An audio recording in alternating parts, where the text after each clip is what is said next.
Okay, so because of more reclamation works that we are going to expect, there is going to be more coral loss. Okay, so and also because of that, I could see the photos earlier, there's a lot of sedimentation, and all this sedimentation, right, can cover the corals. Okay, so corals, they actually need bright sunlight to make food.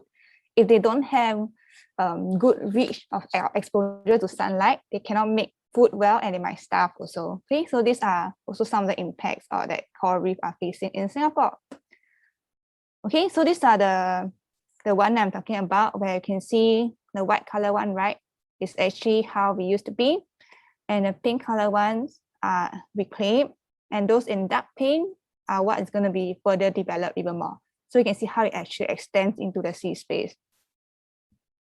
Okay, and these are the sea walls. So if you walk along East Coast Park, you go to the southern islands, you probably have seen some of this, right? So these are actually built after they get reclaimed. Okay, so after land are reclaimed, they build this wall so that we can hold the land, right? So a lot of our natural habitats have been lost and replaced by all these artificial structures. So what my team is doing is actually we are planting corals underneath, because the structures are going to be there already. So we plant corals there. So hoping that we can make these seawalls into another habitat to attract more corals and fish to live in. Okay, so this is what we call ecological engineering. We make this seawall useful, okay, for animals also. Okay, so this is how it looks like after dredging, unstable, and corals, they don't like to go on this unstable place. Okay, so another one big impact that we are facing is pollution. Okay, so all these things, okay, mangrove, you find all these nets, right? If you do beach cleanup, you can see the things that you can actually collect a lot of plastic bottles, a lot of styrofoam, right? So all these things, if they're not taken care of on land, and what happens when they go into the water, you find them also, right? So these are some of the things that I find when we take photos of our coral transplant also. So these are some of the corals that we planted.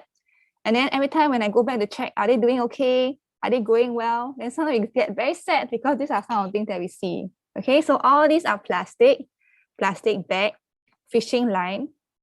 You'll see some of them are actually entangled on the corals. So they might break them if you actually pull them also. So not only the corals get affected, but some plastic like this, right? They're very colorful and they look like seaweed or algae, right? So some of the marine animals, they might accidentally eat them also, and then they feel sick and then they will die. So it also impacts the whole marine ecosystem also. So when you talk about plastic, there's also so many other things in the sea, okay?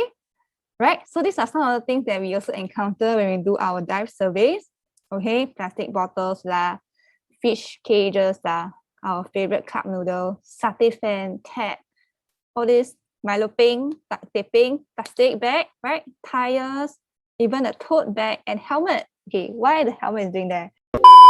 So these are a lot of other things that we find in the sea. So big items like this, they can crush and destroy the coral reef. Okay, and they take very long to grow and re-establish also. But some of the smaller things like this one, like bags and plastic bags, they can cover the corals. So when they don't get sunlight, they cannot grow well also. Okay.